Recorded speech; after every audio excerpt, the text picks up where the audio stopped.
세아가, 우리가 다 한 식구 아니니? 내 보너스는 당연히 도련님 앞길 여는데 보태야지. 너무도 당연하다는 듯 뻔뻔한 시어머니의 얼굴과 그 옆에서 휴대폰 게임이나 끄적거리며 새 차가 굴러들어오기만 기다리는 30살짜리 캥거루족 도련님을 보며 나는 헛웃음을 흘렸다. 결혼 3년 차, 나는 이 집안의 며느리일 뿐만 아니라 전셋집 자금줄이자 생활비 자동 인출기였다. 남편이라는 작자는 이렇게 말했다. 여보, 너무 쪼잔하게 굴지마. 다 우리 집안 체면 살리자고 하는 일이잖아. 그렇게들 체면이 중요하시다면 그동안 내가 쏟아부은 지원금 전부 회수해주마. 결혼이라는 이름의 이 거래에서 가장 지분이 큰 최대 채권자는 바로 나니까? 본격적인 이야기에 앞서 좋아요와 구독을 눌러주시면 정말 감사하겠습니다. 자, 그럼 편안한 마음으로 제 이야기에 귀 기울여 주세요. 주방 환풍기의 요란한 굉음이 벌써 4시간째 귓가를 때리고 있었다. 나는 가스레인지 앞에 서서 오른손으로는 뒤집개를 쥐고 왼손으로는 허리를 짚었다. 척추뼈가 마디마디 분리되는 것 같았다. 비유가 아니다. 진짜로 누군가 드라이버를 들고 내 척추를 내고 블록 분해하듯 하나하나 뜯어내는 기분이었다. 프라이팬에는 마지막으로 부칠 전들이 남아있었다. 소고기 육전, 돼지고기 동그랑땡, 두부전, 동태전. 냄새가 섞이면 안 된다며 종류별로 다 따로따로 부쳐야 했다. 시어머니의 엄명이었다. 5년 전 내가 처음 제사상을 준비할 때 어머님은 내 등 뒤에 버티고 서서 초등학생 가르치듯 훈계했다. 동태전부터 부치고 돼지고기는 제일 마지막에 부쳐야 한다. 안 그러면 조상님들이 노하신다나 뭐라나. 조상님. 병풍 앞 제사상 위 흑백 사진 속에 걸려있는 그 양반들 얼굴은 단 한 번도 본 적이 없건만 나는 그 죽은 자들을 위해 4시간 동안 전을 부치고 있었다. 끓어오르던 기름이 또다시 사방으로 튀었다. 펄펄 끓는 기름 한 방울이 내 손등 위로 떨어졌지만 나는 피하지 않았다. 그저 그 자리가 순식간에 붉게 달아오르며 투명하고 자그마한 물집으로 부풀어 오르는 것을 멍하니 지켜볼 뿐이었다. 오늘만 벌써 7개째다. 앞치마는 온통 기름때로 얼룩졌고 공기 중에는 오래 맡으면 헛구역질이 날 것 같은 느끼한 기름 냄새가 꽉 차 있었다. 그 냄새는 내 머리카락 속으로 파고들고 모공 속까지 스며들어 나라는 인간 자체가 썩은 기름 냄새로 진동하는 것 같았다. 거실에서는 텔레비전 소리가 들려왔다. 예능 프로그램에서 흘러나오는 가짜 티가 팍팍 나는 억지 방청객 웃음소리였다. 그리고 곧이어 진짜 웃음소리가 이어졌다. 유리를 손톱으로 긁는 것처럼 날카롭고 시끄러운 시어머니의 웃음소리였다.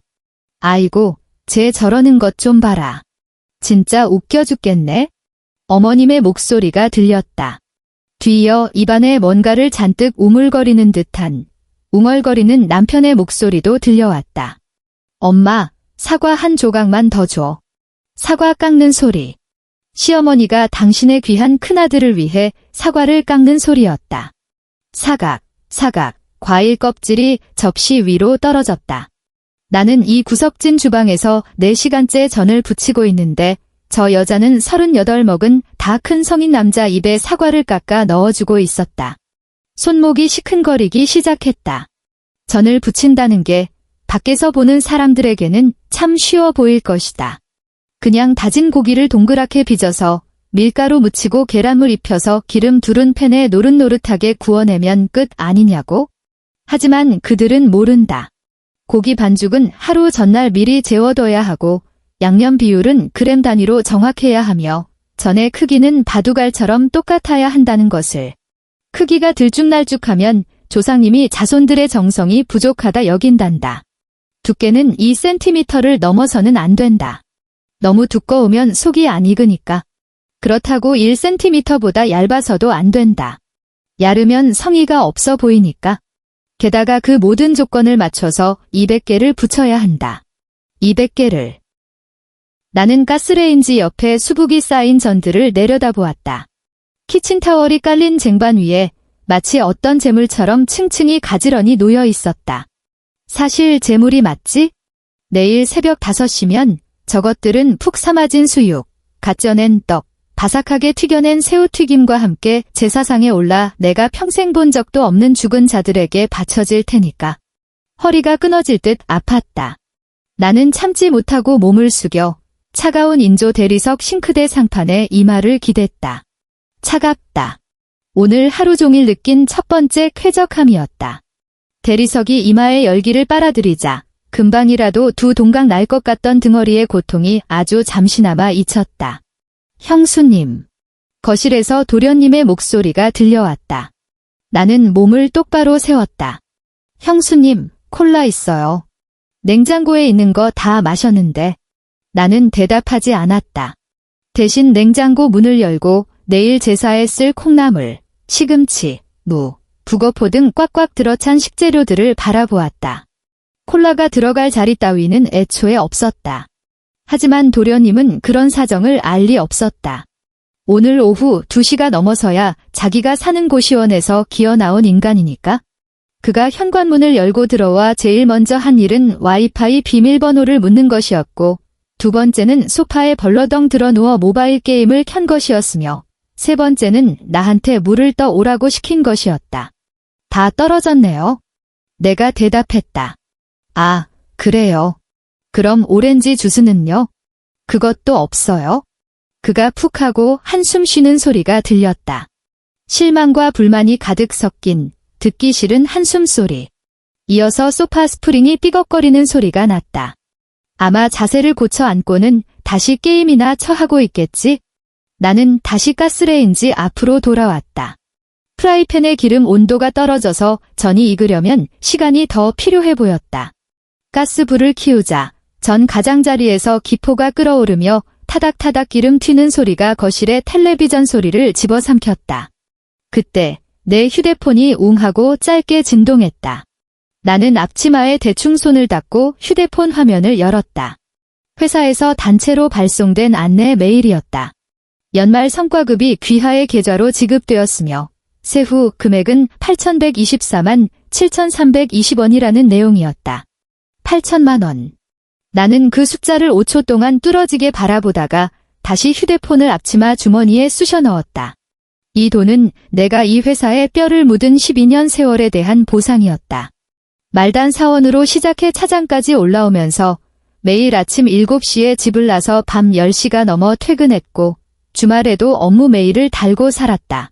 출장을 갈 때면 공항 대기실 의자에 쪼그려 앉아 노트북으로 보고서를 두드렸고 열이 39도까지 끓어오를 때도 차장이 회의에 빠질 순 없다며 링거를 맞고 출근했다. 그 지독했던 12년이 낳은 결과물이 바로 이 8천만 원이었다. 마땅히 기뻐해야 했다. 하지만 온통 찌든 기름 냄새가 진동하는 이 좁아터진 주방에 서서 토할 것 같은 냄새를 맡으며 거실의 예능 프로그램 웃음소리를 듣고 있자니 척추뼈가 바스러지는 듯한 고통 속에서 나는 단 한 톨의 기쁨도 느낄 수 없었다. 저녁 6시 반, 나는 마침내 마지막 전을 부쳐냈다. 환풍기를 끄자 주방에 돌연 정적이 찾아왔다. 갑작스러운 고요함에 귀울림이 더욱 선명해졌다. 머릿속에서 벌떼가 윙윙거리며 날아다니는 것 같았다. 나는 앞치마를 벗어 빨래통에 처박았다. 손등에 튀었던 기름 화상 자국들은 이제 아프지도 않았다. 그저 붉은 반점처럼 변해버려서 무슨 징그러운 피부병에라도 걸린 것 같았다.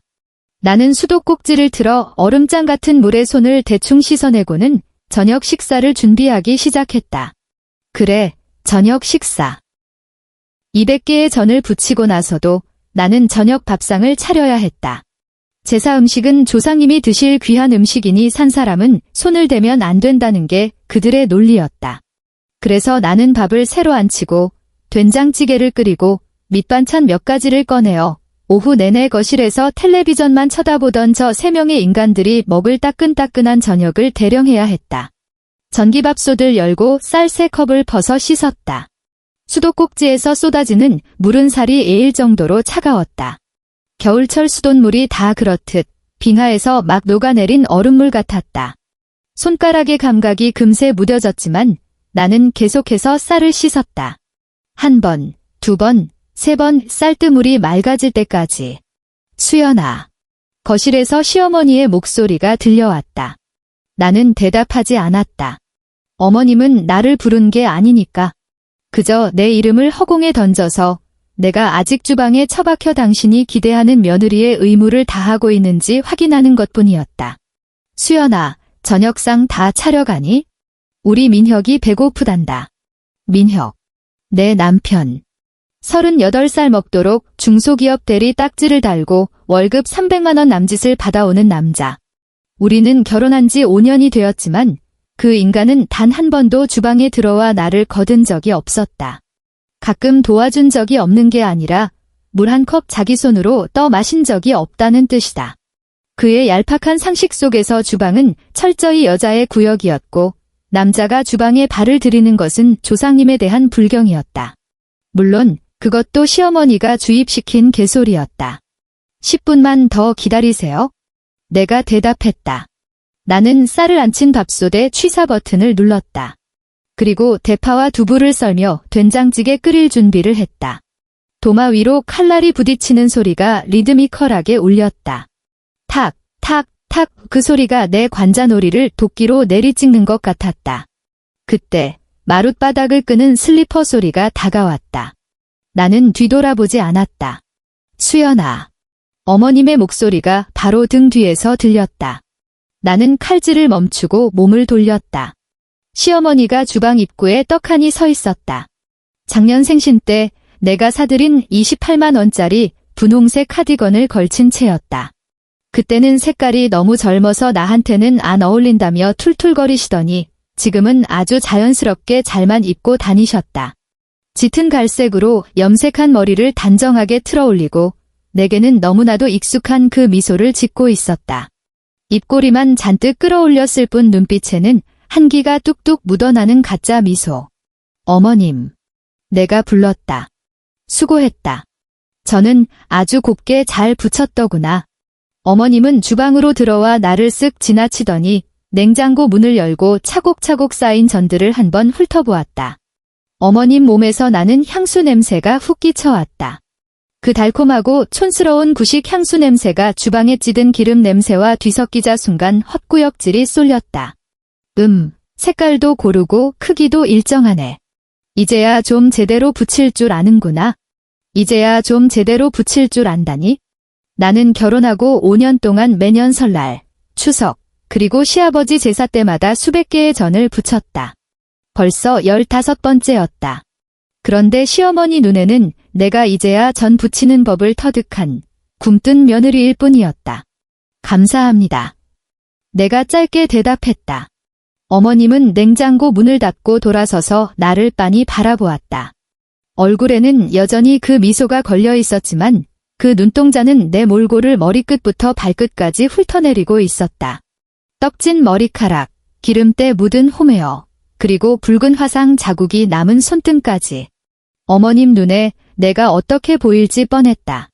하녀, 식모, 아니면 자기가 3억 원짜리 전세금 내고 고용한 파출부쯤으로 보이겠지. 물론 그 전세금 3억 원은 온전히 내 통장에서 나온 내 돈이었지만 말이다. 수연아, 어머님이 입을 열었다. 민혁이한테 들었는데 너희 회사에서 이번에 연말 성과급 나왔다며? 내 손가락이 나도 모르게 움찔하며 오므라들었다. 네. 얼마나 나왔니? 기본적이고 의례적인 안부 인사조차 생략된 너무나도 노골적이고 천박한 질문이었다. 어머님의 두 눈에 숨김없이 번뜩이는 그 탐욕스러운 빛을 마주하자 위장이 뒤틀리는 것 같았다. 8천만 원 정도요. 8천만 원. 어머님의 눈썹이 획 치솟았다. 억지 미소가 한층 더 짙어지며 입꼬리가 귀 밑까지 찢어질 듯 올라갔다. 아이고, 우리 수연이 정말 능력 있네. 8천만 원이라니, 민혁이 1년 연봉보다도 많잖니. 나는 아무 대답도 하지 않았다. 이건 칭찬이 아니다. 뻔한 밑밥이었다. 5년간의 결혼 생활은 나에게 아주 확실한 데이터 하나를 남겼다. 시어머니가 나를 띄워줄 때는 반드시 그 뒤에 뻔뻔한 요구가 따라붙는다는 것. 내 음식 솜씨를 칭찬한 뒤에는 주말마다 와서 밥을 하라고 했고, 피부가 좋아졌다고 칭찬한 뒤에는 자기가 쓸 고가의 화장품을 내 카드로 결제하게 했으며, 업무 능력을 칭찬한 뒤에는 늘 밥 먹으면서 마저 얘기하자꾸나. 얼른 상 차려라. 우리 민혁이 배고프단다. 어머님은 휙 돌아서서 주방을 나갔다. 나는 제자리에 우두커니 서서 멀어지는 슬리퍼 끄는 소리를 들었다. 등줄기에서 식은 땀이 한 방울씩 흘러내리는 기분이었다. 8천만 원. 나는 손에 쥔 식칼의 손잡이를 부서져라 꽉 움켜쥐었다. 저녁 밥상이 다 차려졌을 때 시계 바늘은 이미 7시 반을 가리키고 있었다. 된장찌개, 두부부침, 시금치 나물, 오징어 볶음, 소고기장 조림. 5가지 반찬에 김이 모락모락 나는 흰쌀밥, 그리고 낮에 어머님이 시켜 먹고 남은 치킨 한 마리까지. 나는 수저와 물컵을 세팅하고 각자의 자리 앞에 냅킨을 한 장씩 깔아두었다. 거실 텔레비전은 여전히 켜져 있었지만 볼륨은 줄어든 상태였다. 상석에는 어머님이, 그 오른쪽에는 남편이, 왼쪽에는 도련님이 앉았다. 나는 남편 맞은편, 주방에서 가장 가까운 모서리 자리에 앉았다. 밥이나 반찬을 리필에다 받치기 가장 수월한 식모 자리였다. 자, 먹자꾸나. 어머님이 말했다. 남편이 가장 먼저 젓가락을 들어 장조림 한 점을 입에 쑤셔 넣었다. 쩝쩝거리는 소리. 입안에 음식을 가득 물고 웅얼거리는 듯한 그 지저분한 씹는 소리. 5년을 들었는데도 나는 도무지 이 소리에 적응할 수가 없었다. 밥을 처먹을 때 입을 다물지 않아서 혀가 입천장에 닿았다 떨어질 때마다 나는 쩝쩝 소리. 마치 진흙탕을 맨발로 질척거리며 밟는 듯한 불쾌한 소리였다. 나는 고개를 푹 숙인 채 된장찌개를 떠먹기 시작했다. 수연아. 어머님이 입을 열었다. 나는 숟가락을 내려놓고 고개를 들어 시어머니를 보았다. 아까 민혁이한테 들었다고 했잖니. 너 올해 보너스로 8천만 원을 받았다며? 오늘만 벌써 2번째 꺼내는 화제였다. 위장이 딱딱하게 굳어가는 기분이었다. 네, 어머님. 회사에서 너를 아주 끔찍이 아끼나 보다. 어머님은 치킨 한 조각을 집어 양념을 듬뿍 찍어 입에 넣고는 느릿느릿 씹으며 말을 이었다. 뭐, 내가 그만큼 뼈 빠지게 고생했으니 당연한 보상이기도 하겠지. 허구한 날 야근하느라 애 가질 시간도 없이 일만 했잖니. 나는 대꾸하지 않았다. 애 문제는 시어머니가 나를 후려칠 때 가장 즐겨 쓰는 전가의 보도였다. 민혁이와 결혼한 지 5년이 지났지만 우리에겐 아이가 없었다. 병원 검사 결과 양쪽 다 아무런 문제가 없었지만 그냥 내가 낳기 싫었다. 못 낳는 게 아니라 낳기 싫은 거였다. 하지만 나는 단 한 번도 그 속마음을 입 밖으로 꺼낸 적이 없었다. 만약 내가 아이를 낳고 싶지 않다고 선언하는 순간 어머님은 대 끊어먹을 년, 천하의 불효막심한 년 같은 온갖 저주를 퍼부으며 내가 항복할 때까지 괴롭힐 게 뻔했으니까. 그래서 나는 매번 노력 중이다. 순리대로 되지 않겠느냐. 요즘 회사 일이 너무 바빠서 그렇다는 핑계로 얼버무려왔다. 벌써 5년째 우려먹는 핑계였다.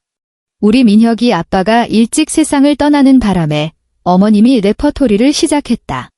나 혼자 피덩이 같은 아들 둘을 여기까지 키워내느라 얼마나 피눈물을 흘렸는지 너도 알지? 이제 민혁이도 장가갔으니 우리 가덕이도 제 가정을 꾸려야 하지 않겠니? 가덕. 도련님의 이름이다. 박가덕. 나이 32. 7년째 공무원 시험에 낙방하며 고시원에 처박혀 사는 잉여 인간. 그 인간의 하루식대며 품위유지비는 전부 내가 어머님께 쥐어드리는 용돈에서 빠져나가고 있었다. 나는 고개를 들어 그 인간을 힐끗 보았다. 나와 눈이 마주칠까 봐 밥그릇에 코를 박고 허겁지겁 밥을 퍼먹고 있었다. 목덜미에는 붉은 두드러기 같은 게 돋아 있었다. 고시원 이불이 어지간히 더러운 모양이었다. 우리 가덕이가 최근에 아주 참한 아가씨랑 선을 보게 됐단다. 어머님의 목소리에 한껏 흥분이 묻어났다. 서울대 나와서 번듯한 대기업 다니고 처가 쪽은 크게 사업을 해서 강남에만 아파트가 2채나 있다지 뭐냐. 나는 묵묵히 찌개만 떠먹었다. 근데 너도 알잖니? 선자리라는 게 특히 남자 쪽이 너무 없어 보이면 안 되는 거 우리 가덕이가 지금 끌고 다니는 그 고물차 말이다. 어머님은 말끝을 흐렸다. 가덕이가 끄는 차는 출고된 지 15년이나 된 현대 소나타였다. 민혁이가 타다 버린 걸 물려받은 고물차였다. 백미러는 쩍 갈라져서 테이프를 감아놨고 에어컨에서는 미지근한 바람만 나오며 비가 오는 날엔 문틈으로 빗물이 줄줄 새는 차였다. 확실히 선자리에 끌고 나가기엔 쪽팔리는 몰골이긴 했다. 근데 그게 나랑 무슨 상관인데? 수연아, 어머님이 수저를 내려놓고 본격적으로 나를 향해 몸을 틀었다. 너 이번에 받은 보너스 8천만 원 말이다. 그거 헐어서 우리 가덕이 차 한 대 뽑아주자꾸나. 내 손이 허공에 멈췄다. 숟가락에 담긴 된장찌개 국물이 미세하게 떨리기 시작했다. 무슨 차요? 내가 되물었다. 외제차로 뽑아야지. 제네시스도 좋고 벤츠도 좋고. 요즘 세상에 선 볼 때 남자가 번듯한 차 한 대 없으면 여자 쪽 집안에서 우습게 본단다. 내가 큰형수인데 시동생 기죽지 않게 차 한 대 해주는 거 그거 당연한 도리 아니니? 당연한 도리. 그 네 글자가 육중한 오한마가 되어 내 관자놀이를 후려치는 것 같았다. 8천만 원에 내 12년의 땀과 눈물과 피로가 뭉쳐진 8천만 원, 매일 아침 7시에 출근해서 밤 10시에 퇴근하며 갈아 넣은 내 청춘의 값, 주말도, 휴가도, 친구들과의 만남도, 온전한 내 시간마저 모조리 포기하며 악착같이 모은 그 돈을 7년째 공무원 시험에 낙방하고 고시원 구석에서 내 돈으로 밥이나 축내는 저 잉여 인간의 외제차 폼 잡는 데 갖다 바치라고? 어머님, 내가 입을 열었다. 내 목소리는 소름 끼치도록 차분했다. 그거 제 성과급입니다. 아, 누가 내 돈 아닌 줄 아냐? 어머님이 헛웃음을 쳤다. 그 웃음 끝에는 묘한 짜증이 묻어 있었다. 내가 입 싹 닫고 안 갚겠대? 우리 가덕이가 선 잘 봐서 그 부잣집 딸내미랑 결혼만 척척 진행되면 그깟 돈 금방 갚지 않겠어? 그냥 쿨하게 빌려준다고 쳐라. 빌려준다고 쳐라. 나는 민혁이를 바라보았다. 그는 여전히 밥그릇에 코를 박은 채 이 살벌한 대화가 자기 귀에는 들리지 않는 척 연기를 하고 있었다. 나는 그의 비겁한 옆얼굴과 이리저리 흔들리는 눈동자를 응시하며 제발 그 입에서 사람다운 말 한마디가 나오기를 기다렸다. 엄마, 그건 너무 억지잖아. 혹은 수연이가 번 돈은 수연이 거니까 우리가 이래라 저래라 할 수 없어. 단 한마디라도 좋았다. 아주 조금이라도 내 편에 서주는 신용이라도 하기를 바랐다. 하지만 그는 입을 꾹 다물고 있었다. 계속해서 쩝쩝거리며 밥을 씹어 넘길 뿐이었다. 진흙탕을 밟는 그 역겨운 소리가 귓전을 때렸다. 박민혁. 내가 불렀다. 그제야 그가 슬그머니 고개를 들었다. 우리의 시선이 허공에서 부딪혔다. 그리고 그 순간 나는 그의 눈동자 속에 담긴 감정을 명확히 읽어냈다. 미안함. 곤혹스러움. 아니, 그것은 기대감이었다. 여보가 그냥 눈 딱 감고 알았다고 하면 우리 모두가 편해지잖아. 라는 그 징그럽고 이기적인 기대감. 여보, 마침내 남편의 입이 열렸다. 동생 이번 선자리 진짜 조건이 좋대. 잘만 되면 우리한테도 콩고물이 떨어질 텐데. 당신이 좀 도와주라. 도와주라. 나는 들고 있던 숟가락을 탁 내려놓았다. 쇠숟가락이 사기 그릇에 부딪히며 난 작고 날카로운 소리는 이 숨막히는 정적 속에서 마치 한 발의 총성처럼 크게 울렸다. 내 성과급은 내 12년 피땀으로 만들어낸 돈입니다. 내가 선언했다. 어머님의 얼굴이 굳어졌다. 너 지금 말 다 했냐? 그게 무슨 뜻이야? 누구한테도 10원 한 장 내줄 생각 없다는 뜻입니다. 공기가 얼어붙었다. 나는 생생하게 느낄 수 있었다. 세 방향에서 나를 향해 날아오는 눈빛들이 세자루의 비수처럼 내 피부에 꽂히는 것을. 시어머니의 눈빛은 살기로 번뜩였고 남편의 눈빛은 당혹감으로 일그러졌으며 도련님의 눈빛은 뱀처럼 비겁하게 숨어들었다. 김수연. 시어머니가 내 이름 석자를 불렀다. 한국 사회에서 윗사람이 아랫사람의 이름 석자를 또박또박 부르는 것은 곧 최고 수위의 경고를 의미했다. 너 인연, 내 말 똑똑히 들어. 내가 박씨 집안에 시집을 온 이상 내 주머니에 있는 돈도 다 우리 박씨 집안 돈이야. 내까짓게 돈 좀 번다고 유세 떠냐? 애도 못 낳고 집안일은 나 몰라라 하고 허구한 날 회사 핑계로 밖으로만 놔두는 년이. 내가 뭐라도 되는 줄 알아? 이 집구석이 너 없으면 안 굴러갈 것 같아? 어머님의 목소리는 점점 더 날카롭게 찢어져 칠판을 긁는 소리처럼 고막을 찔렀다. 잔말 말고 당장 돈 내놔. 안 그러면 이 집구석에서 한 발자국도 못 살 줄 알아? 그럼 이혼하시죠. 마지막 그 한마디는 서늘한 비수가 되어 식탁 한가운데에 꽂혔다. 어머님의 얼굴이 시뻘겋게 달아올랐고 콧벌렁이가 실룩거렸다. 어머님은 그 한마디가 나를 공포에 질리게 할 거라 착각하고 있었다. 지난 5년 동안 그녀가 툭하면 이혼이라는 단어를 무기 삼아 협박할 때마다 나는 한숨을 쉬며 뒤로 물러서고 고개를 숙이고 타협해 왔으니까 나는 두려웠다. 사람들 입방아에 오르내리는 것도 두려웠고 이혼녀라는 주홍 글씨가 찍히는 것도 두려웠으며 부모님 가슴에 대못을 박는 것도 사회가 나를 향해 쏟아낼 그 폭력적인 시선들도 모두 두려웠다. 하지만 오늘은 달랐다. 너무 지쳐버렸기 때문일까? 내 시간 동안 찌든 기름 냄새를 맡으며 전부치기를 해서 15번의 숨막히는 제사상 차림 때문에 5년간 억눌러온 분노가 임계점을 넘어서서 어쩌면 나는 드디어 똑똑히 보게 된 것일지도 모른다. 내 입장을 단 한마디도 대변해주지 않는 저 비겁한 남편의 밑바닥을, 며느리를 돈 나오는 현금 인출기로만 취급하는 이 기생충 같은 집구석을, 내 5년간의 결혼 생활이 한편의 끔찍하고 기괴한 코미디에 불과했다는 사실을, 나는 손을 뻗어 내 앞에 놓인 물컵을 집어들고 얼음물을 벌컥벌컥 들이켰다. 차가운 냉기가 식도를 타고 위장 깊은 곳까지 찌르르 퍼져내려갔다. 탁 물컵을 내려놓고 나는 시어머니의 시퍼런 눈을 똑바로 응시하며 또박또박 씹어뱉듯 말했다. 좋습니다. 어머님 원하시는 대로 하죠? 이혼하겠습니다. 식탁의 공기가 얼어붙다 못해 산산조각이 났다. 1초, 2초, 3초. 그리고 시어머니가 실소를 터뜨렸다. 그 비웃음은 처음엔 헛기침처럼 터져나오더니 이내 미친 사람처럼 박장대소로 변했다. 민혁이도 멋쩍은 표정을 지으면서도 어색하게 낄낄거리며 엄마의 웃음에 동참했다. 심지어 도련님조차 안도하는 듯한 비열한 표정을 지었다. 그들은 내 입에서 나온 이혼이라는 단어가 그저 밥상머리 기싸움용 으름장이라고 생각하는 게 분명했다. 몸값을 올리기 위한 얄팍한 허세, 조금만 더 찍어 누르면 예전처럼 꼬리를 말고 납작 엎드릴 거라는 오만한 확신. 아이고, 얘 기어오르는 것 좀 봐라. 시어머니가 눈물까지 찔끔거리며 민혁이를 향해 웃어 젖혔다. 뭐만 하면 이혼, 이혼. 야 이년아, 이혼이 동네 애들 장난인 줄 아냐?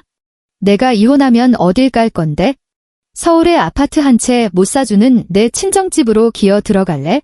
아니면 우리 가덕이처럼 고시원 방구석에서 궁상 떨며 살래? 그녀는 숨 넘어가게 웃어댔다. 됐다, 됐어. 내가 똥 밟은 셈 치고 넘어가 줄 테니 잔말 말고 밥이나 처먹어. 다 먹고 주방 싹 치워놓고. 내일 새벽 5시에 일어나서 제사 지내야 하니까 오늘 일찍 자라. 그녀는 젓가락을 들어 올려 아무 일도 없었다는 듯 밥을 입에 쳐넣었다.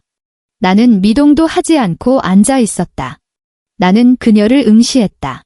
꾸역꾸역 반찬을 집어 입에 쳐넣고 짐승처럼 씹어 삼키는 그 모습을. 자신이 완벽하게 주도권을 쥐고 있다는 그 오만방자한 표정을. 어떻게 해볼 테면 해보라는 듯한 그 구역질 나는 얼굴을. 그리고 나는 자리에서 천천히 일어났다. 저 농담하는 거 아닙니다. 내 목소리는 소름 끼칠 정도로 고요했다. 허공을 오가던 시어머니의 젓가락이 우뚝 멈췄다. 이혼할 겁니다. 진짜로. 나는 뒤를 돌아 안방으로 향했다.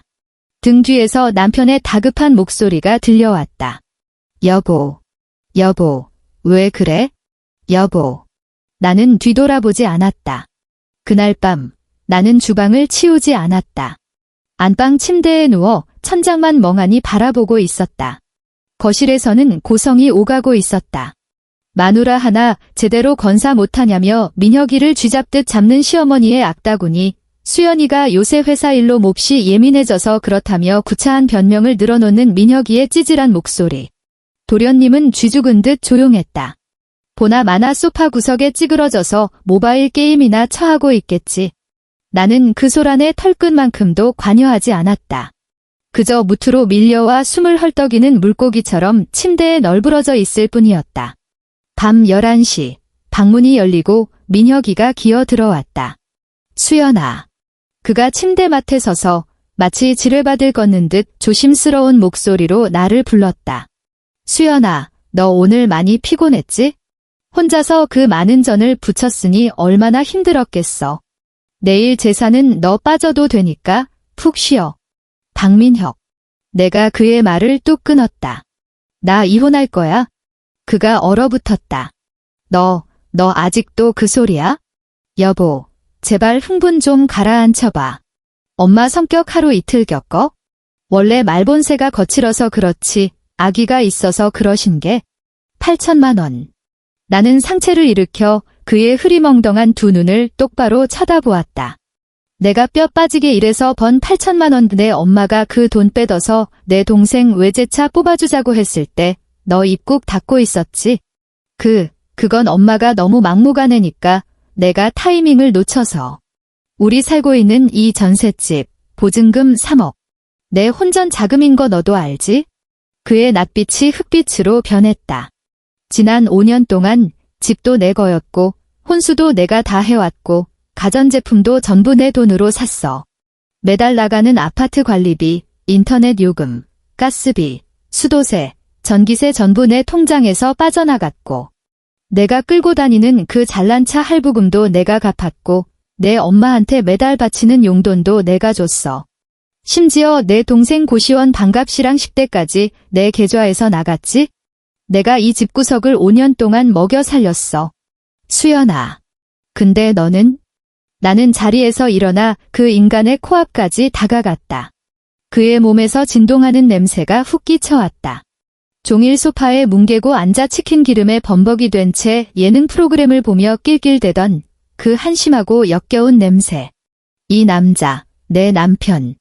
나이 38을 처먹고도 지난 5년간 내 등골을 빼먹으며 기생해온 인간이 지금 내 앞에서 자기가 뭘 잘못했는지조차 모른 채 멍청한 표정으로 서 있었다.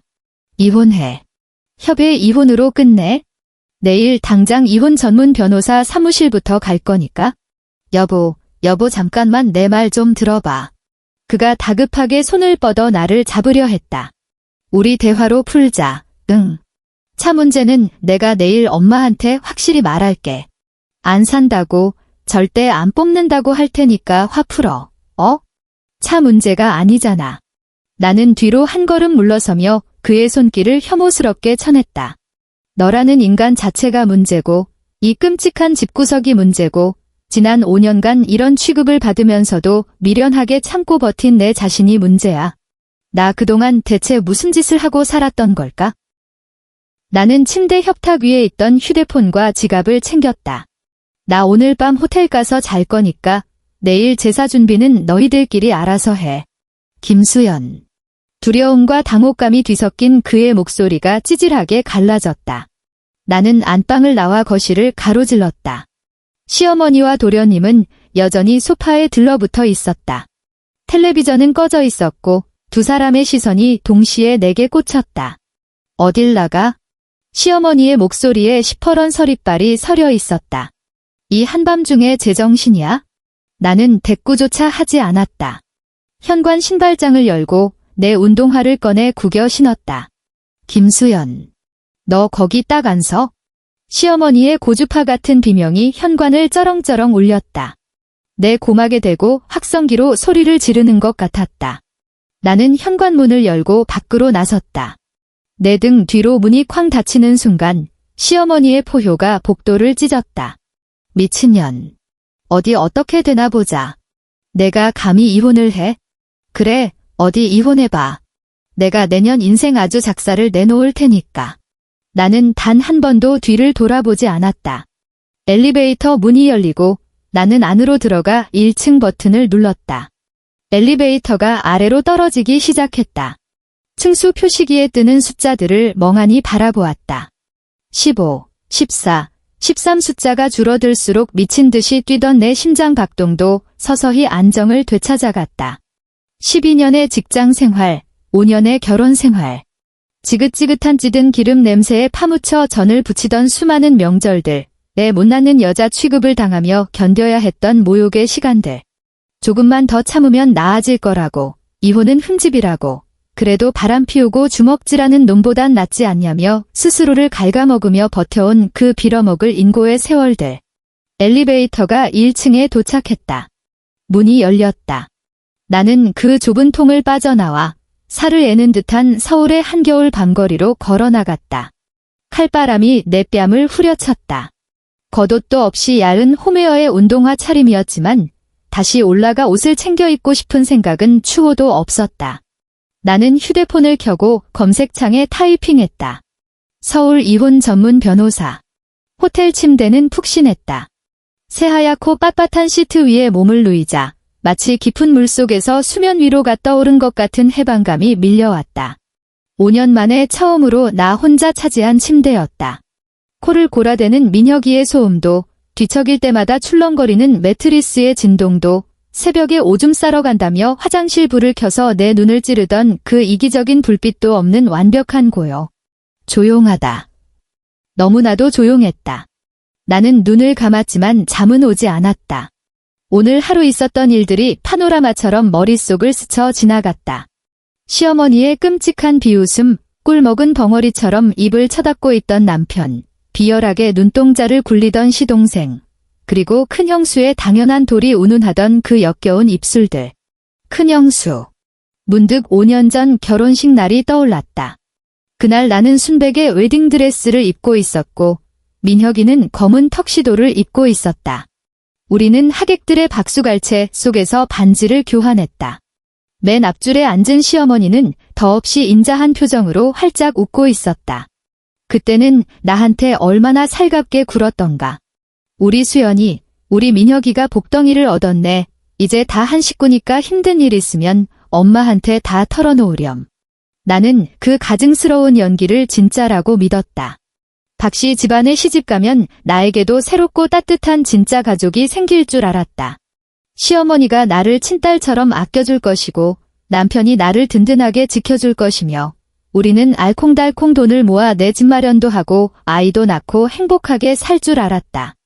얼마나 멍청하고 순진에 빠졌던가. 결혼하고 딱 한 달 만에 시어머니는 노골적으로 용돈을 요구하기 시작했다. 처음엔 50만 원, 그 다음엔 100만 원, 나중에는 200만 원까지 치솟았다. 민혁이 월급만으로는 턱도 없다. 가덕이가 아직도 고시원 생활을 한다. 늙은 애미 혼자 아들 둘 건사하느라 뼈골이 다 빠졌다는 식의 핑계가 이어졌다.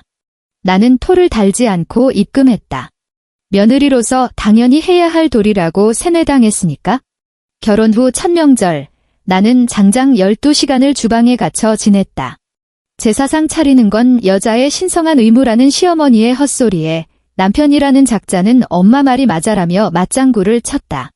나는 동그랑땡을 부치고 떡국을 끓이고 약식을 찌고 튀김을 튀기며 새벽 4시부터 오후 4시까지 단 10분도 쉬지 못했다. 물 한 모금 마실 틈도 없었다.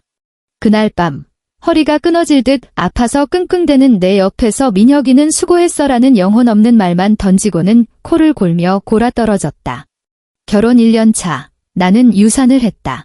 내 인생의 처음이자 마지막 임신이었다. 고작 6주 차였다. 누구에게 알릴 새도 없이 아이는 그대로 흘러내려 버렸다. 나는 병원 침대에 홀로 누워 새하얀 천장을 멍하니 바라보았다.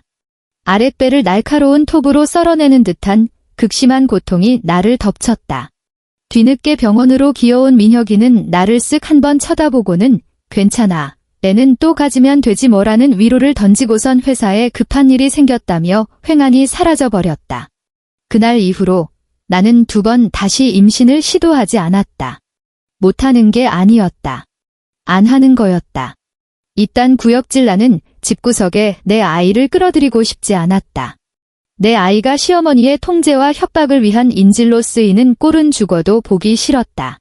여자는 주방에서 전이나 부치고 남자는 거실 소파에 배를 깔고 누워 텔레비전이나 보는 이 썩어 빠진 집안 꼬락서니를 내 자식에게 물려줄 수는 없었다. 그런데도 나는 왜 떠나지 못했을까? 나는 지난 5년 동안 수백 번, 수천 번 스스로에게 물었지만 명쾌한 답을 찾지 못했다. 어쩌면 관성 때문이었는지도 모른다. 한 번 결혼했으니 어떻게든 버텨야 한다. 문제가 생기면 꾹 참고 견디는 게 미덕이다. 이혼은 인생의 뼈아픈 실패다. 친정엄마도 그렇게 가르쳤고 내 친구들도 그렇게 살고 있었고 텔레비전 드라마도 그렇게 떠들어댔으니까 어쩌면 두려움 때문이었는지도 모른다. 이혼녀 딱지를 달고 나서 펼쳐질 미래가 두려웠다. 대한민국 사회에서 35살의 이혼녀가 어떤 취급을 받는지 너무나 잘 알고 있었으니까. 가뜩이나 피말리는 직장 생활인데 이혼녀라는 주홍 글씨가 승진의 발목을 잡지는 않을까? 나중에 행여라도 재혼을 생각하게 된다면 누군가 나를 거들떠보기나 할까?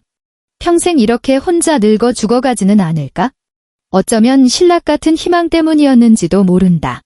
언젠가는 민혁이가 철이 들겠지? 언젠가는 시어머니가 내 진심을 알아주겠지? 조금만 더 참고 인내하면 모든 게 제자리를 찾겠지. 하지만 오늘 그 얄팍하고 구차했던 희망마저 완전히 가루가 되어 흩어졌다. 자기 엄마가 며느리 보고 8천만 원을 토해내서 시동생 외제차를 뽑아주라고 윽박 지르는데도 그 새끼는 단 한마디도 하지 않았다. 말을 못 꺼낸 게 아니다. 애초에 내 편을 들어줄 생각 따위가 눈꼽만큼도 없었던 거다.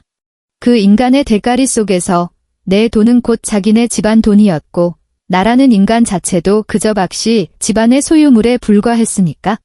나는 몸을 뒤척여 침대 협탁 위에 둔 휴대폰을 집어들었다. 새벽 2시 13분. 부재중 전화 17통이 전부 박민혁이었다. 그리고 문자 메시지 5통의 내용이 내 시선에 꽂혔다. 여보 어디야? 빨리 들어와. 여보 내가 다 잘못했어. 차 이야기는 아예 없던 걸로 치자. 여보 제발 전화 한 통만 받아봐. 응? 엄마 지금 완전 폭발하셨어. 당신이 당장 들어와서 싹싹 빌지 않으면 2번 다시 이 집에 발도 못 들이게 할 거래. 여보, 엄마한테 이러면 안 되지.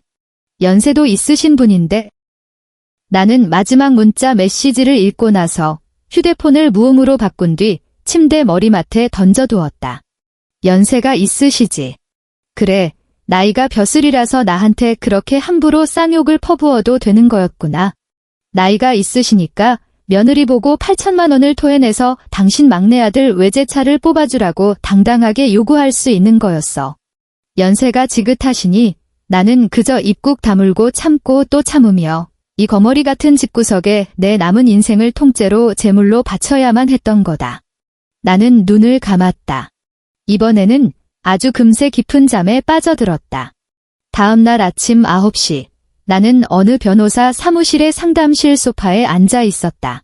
어젯밤 인터넷을 뒤져 찾아낸 곳이었다. 가사 사건만 전문으로 다루는 서초동의 유명한 로펌. 별점은 5점 만점에 4.9점이었고 후기란에는 전문적이다, 딜 처리가 빠르다, 여성 의뢰인의 입장을 완벽하게 대변해준다는 극찬이 줄을 잇고 있었다.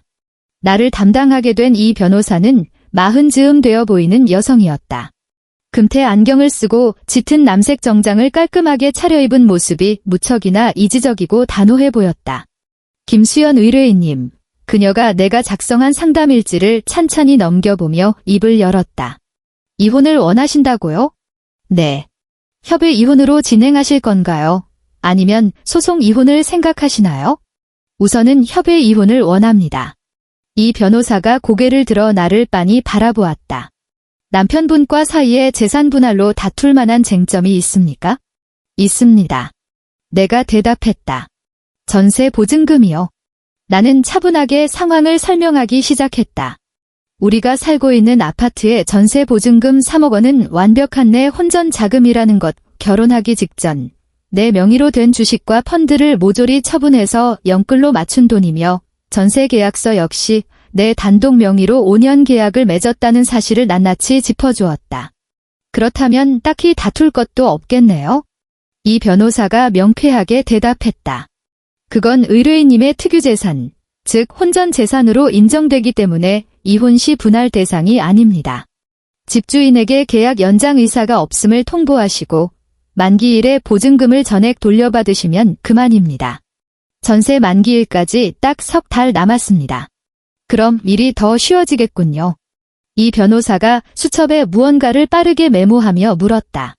그 외에 다른 공동재산이 있습니까? 없습니다. 남편분 명의로 된 재산은요? 할부로 산 자동차 한 대가 전부인데 그것도 아직 2년치 캐피탈 대출금이 남아 있습니다. 그럼 사실상 마이너스 재산이네요. 이 변호사가 말했다. 다른 부동산이나 예적금은 전혀 없습니까? 나는 고개를 저었다. 민혁이의 월급은 300만 원 남짓. 거기서 지차 할부금 떼고 자기 엄마 용돈 떼고 카드값 몇 푼 맞고 나면 매달 통장은 텅텅 비었다. 그 인간 명의로 된 예금이나 적금, 부동산, 그 흔한 청약 통장같이 돈 될 만한 건 단 하나도 없었다. 상황이 아주 깔끔하네요. 이 변호사가 수첩을 덮었다. 의뢰인님은 본인의 혼전 재산만 챙겨서 나오시면 되고 상대방에게 단돈 10원도 분할해줄 의무가 없습니다. 남편분이 협의 이혼에 동의만 한다면 절차는 아주 빠르게 마무리될 겁니다. 그쪽에서 절대 순순히 동의하지 않을 겁니다. 그럼 소송으로 가야죠. 이 변호사가 덤덤하게 말했다. 하지만 지금 말씀하신 정황상 소송으로 간다고 해도 전혀 복잡할 게 없는 사건입니다. 슬아의 자녀도 없고 분할할 공동재산도 없으며 가정폭력이나 외도 같은 심각한 유책 사유도 없으니까요. 법원에서도 아주 기계적인 절차에 따라 이혼 판결을 내릴 겁니다. 시간은 얼마나 걸릴까요? 협의 이혼이라면 숙려기간 거쳐서 금방 끝나지만 소송으로 가게 되면 짧게는 3개월에서 길게는 6개월 정도 잡으셔야 합니다. 나는 고개를 끄덕였다. 3개월에서 6개월. 그 정도는 얼마든지 기다려줄 수 있었다. 아, 그리고 한 가지 더 여쭤볼 게 있습니다. 내가 말했다. 제 시어머니, 그러니까 남편의 어머니가 그동안 계속 제 돈을 가져다 썼거든요. 매달 200만 원씩 꼬박꼬박 용돈으로 드렸고 그 외에도 이런저런 명목으로 뜯어간 돈이 많습니다. 당장 이것부터 싹 다 끊어버리고 싶습니다만 그건 온전히 의뢰인님의 돈이니 어떻게 쓰실지는 전적으로 본인의 자유입니다. 이 변호사가 단호하게 말했다. 법적으로 며느리는 시부모를 부양할 의무가 전혀 없습니다. 그건 시어머니의 친아들인 남편분의 몫이죠. 하물며 이혼 절차를 밟게 되면 더더욱 아무런 상관이 없는 남남이 되는 거고요. 그럼 지금 당장 다 정지시켜도 법적으로 문제없는 거죠? 물론입니다. 나는 깊게 숨을 들이마셨다.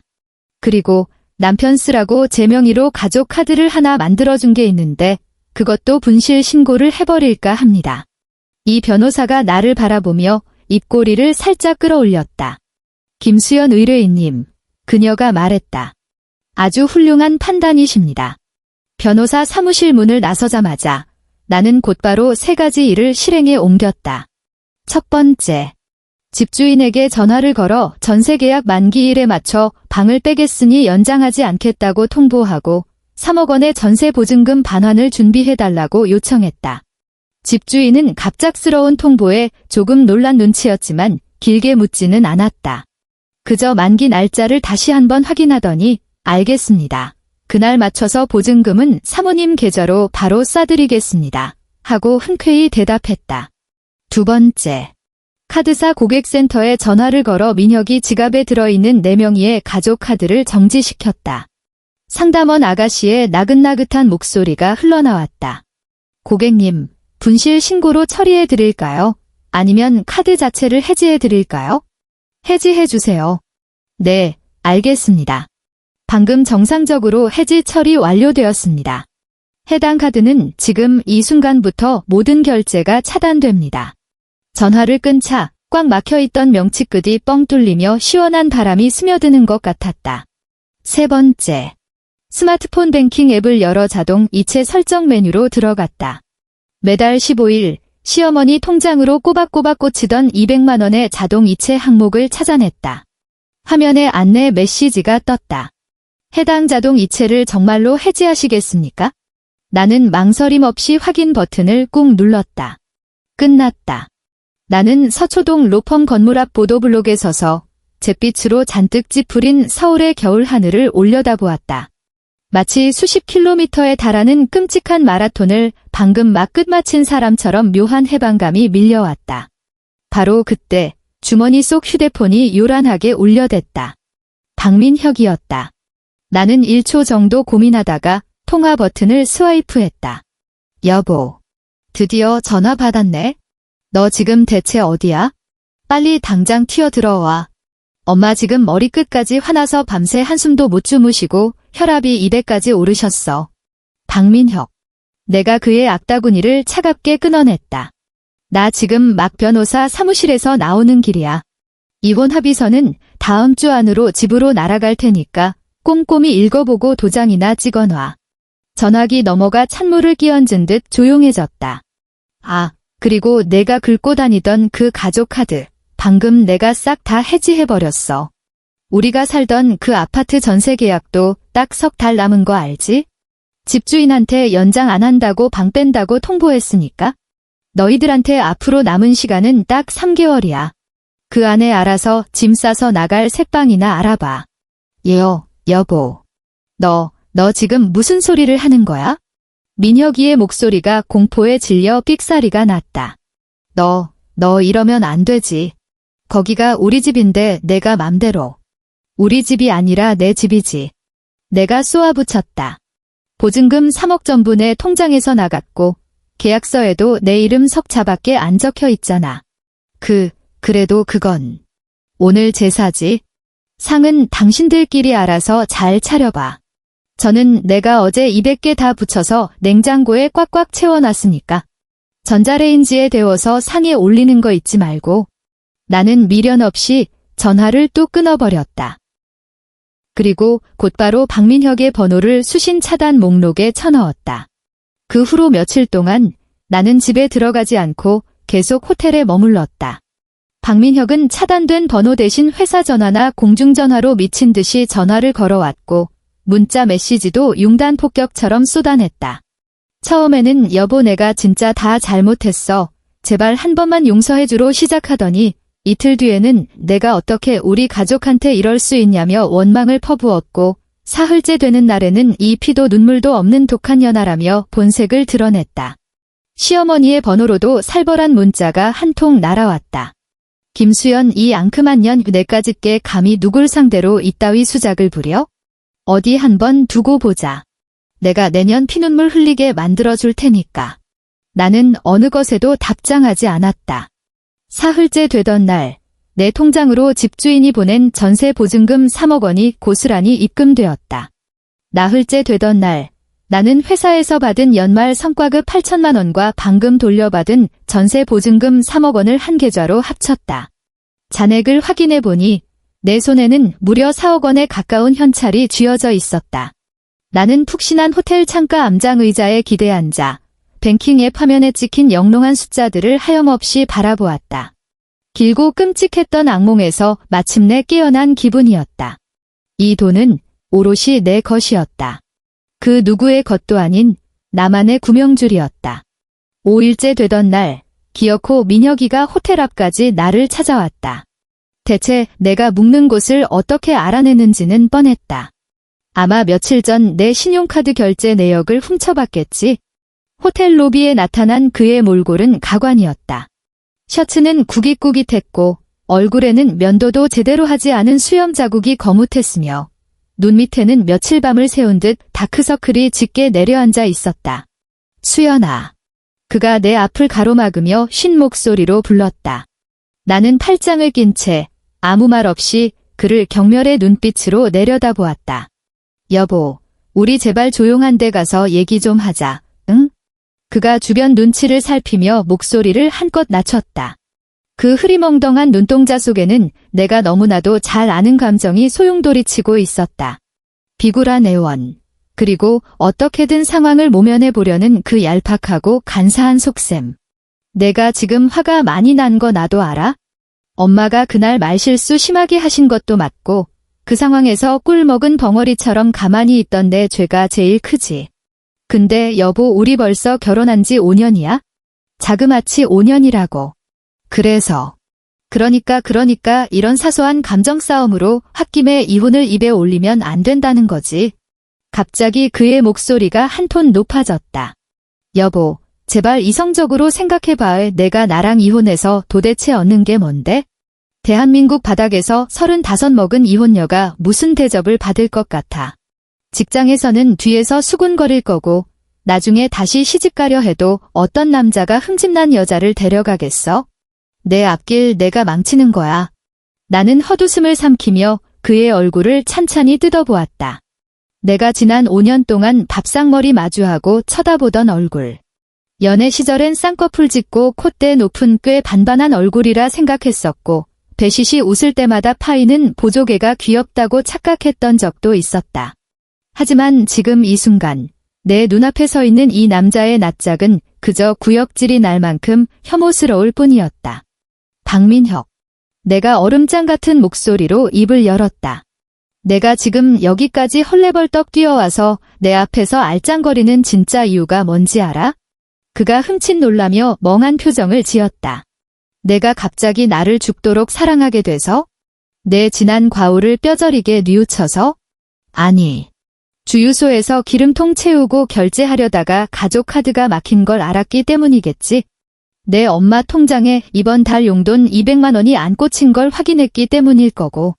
무엇보다 집주인한테 3달 뒤에 당장 짐 싸서 길바닥에 나앉으라는 최후 통첩을 받았기 때문이잖아. 그의 흑빛 얼굴이 일그러졌다. 넌 지금 깨진 가정을 되돌리러 온 게 아니야? 내 밥줄 끊길까 봐. 내 현금 인출기 날아갈까 봐 돈 내놓으라고 구걸하러 온 거지? 수연아, 넌 말을 어떻게 그런 식으로. 합의 이혼서에 도장 찍을 거야? 말 거야? 안 찍어. 못 찍어. 그가 갑자기 로비가 떠나가라 고함을 질렀다. 지나가던 사람들이 흠칫 놀라 우리 쪽을 쳐다보았다. 내가 이혼하자고 하면 내가 네, 알겠습니다 하고 순순히 놔줄 줄 알아? 어림없는 소리 마. 내가 우리 집에 진 빚이 얼만데 그건 다 토해내고 가야지. 내가 너희 집구석에 진 빚이 대체 뭔데? 전세 보증금 3억. 그거 내가 쏙 빼돌리면 나랑 우리 엄마랑 가덕이는 당장 어디 가서 살아. 내 차 할부금은? 내가 안 갚아주면 그거 누가 갚아. 우리 엄마 매달 쓰시는 용돈도 다 내가 책임져야지. 그 돈은 다 내가 땀 흘려번 내 돈이야. 내가 내 마누라로 들어온 이상 내 주머니에 있는 돈은 다 내 돈이고 우리 집 돈이야. 그 말도 안 되는 억지가 그의 입에서는 너무나도 당당하고 뻔뻔하게 흘러나왔다. 그는 정말로 뼛속 깊이 그렇게 믿고 있는 게 틀림없었다. 내 통장의 돈은 자기 것이고 내 남은 인생도 박씨 집안을 위해 봉사해야 하는 소유물이라고. 내가 가진 모든 것은 당연히 자기네 위대한 가문을 위해 불태워져야 할 장작더미라고 말이다. 나는 깊고 무거운 한숨을 내쉬었다. 박민혁. 내가 한자 한자 힘주어 말했다. 너 협의 이혼이랑 소송 이혼이 어떻게 다른지 머리로는 이해하고 있니? 그가 씩씩대던 숨을 멈추고 나를 노려보았다. 협의 이혼으로 끝내면 우리 그냥 조용히 구청 가서 도장 찍고 남남으로 깔끔하게 갈라서는 거야? 근데 내가 끝까지 뻐기면서 소송으로 끌고 가면 그때부턴 진짜 진흙탕 싸움 시작이거든. 법정 가면 판사님이 제일 먼저 뭘 볼 것 같아? 바로 돈줄이야. 지난 5년간 내 엄마가 내 통장에서 얼마나 빨아먹었는지 계좌 내역 10원짜리 하나까지 싹 다 까발려질걸. 내가 4명의 가족 카드로 허구한 날 긁고 다닌 술값, 게임 아이템 값도 모조리 증거로 제출될 거고. 그의 동공이 지진이라도 난 듯 격렬하게 흔들리기 시작했다. 분노로 불그락푸르락 하던 얼굴이 순식간에 하얗게 질려갔다. 내가 끝까지 도장 안 찍겠다면 좋아. 소송 걸어. 법정에서 판결문 나오면 그때는 내가 너희 집구석에 빚을 진 게 아니라 너희들이 나한테 뱉어내야 할 돈이 산더미처럼 쌓일 테니까. 그는 뻐끔뻐끔 입만 벌릴 뿐 단 한마디도 반박하지 못했다. 가서 내 엄마한테 전해. 나는 몸을 돌려 엘리베이터 쪽으로 걸음을 옮겼다. 되도 않는 협박 문자로 사람 귀찮게 하지 말고 입 다물고 조용히 짐이나 싸라고. 정 억울하면 곧 법정에서 뵙자고 해. 7일째 되던 날 기어이 시어머니가 내 회사로 쳐들어와 행패를 부렸다. 사실 어느 정도 예상했던 시나리오였다. 말싸움에서 밀리고 논리로 상대가 안 되면 그 여자가 꺼낼 수 있는 마지막 카드는 보란듯이 뻗치기하고 드러누워 억지 여론을 조장하는 진상짓밖에 없었으니까. 오후 2시쯤 회의를 마치고 로비로 내려왔을 때 보안 요원들이 당황한 얼굴로 나를 향해 손짓을 하고 있었다. 김 차장님, 어떤 아주머니 한 분이 차장님 시어머니라면서 1층 로비에서 고래고래 소리를 지르고 난동을 부리시는데요. 나는 전혀 당황하지 않았다. 오히려 올 것이 왔다는 듯 차분하게 핸드백에서 휴대폰을 꺼냈다. 녹음기 앱을 켜서 무음 녹화 모드로 세팅한 뒤 천천히 1층 로비로 향하는 엘리베이터에 올랐다. 엘리베이터 문이 스르륵 열리자마자 로비 한가운데서 꽹과리 치듯 악을 쓰는 그녀의 모습이 한눈에 들어왔다. 작년 내 생일에 뜯어낸 그 28만 원짜리 분홍색 카디건을 촌스럽게 걸치고 머리는 산발을 한 채 얼굴은 시뻘겋게 달아올라 인포메이션 데스크 여직원에게 침을 튀기며 포효하고 있었다. 김수연이 당장 기어 나오라고 해. 그 천하의 몹쓸 독사 같은 년 당장 끌고 와. 지 남편 피 빨아먹고 헌신짝처럼 내다버린 그 폐륜녀. 내가 오늘 이 회사 사람들 다 보는 앞에서 아주 쌍년으로 만들어 버릴 테니까. 이미 로비에는 구경꾼들이 빙 둘러싸 진을 치고 있었다. 우리 회사 직원들뿐만 아니라 외부 미팅을 온 거래처 사람들, 심지어 휴대폰을 꺼내 들고 동영상을 찍어대는 행인들까지 뒤엉켜 있었다. 나는 굽 높은 구두를 또각거리며 천천히 군중 속을 헤치고 걸어나갔다. 어머님. 시어머니는 내 목소리를 듣자마자 고개를 획 돌렸다. 두 눈에서 섬뜩한 광채가 뿜어져 나왔다. 며느리를 향한 반가움 따위는 벼룩의 간만큼도 없었다. 그것은 마치 피 냄새를 맡은 굶주린 하이에나의 눈빛이었다. 내년이 양심이 있으면 그 더러운 입으로 감히 어머님 소리를 담아? 그녀의 찢어지는 목소리가 로비의 대리석 벽을 타고 울렸다. 이 천하의 독사 같은 년.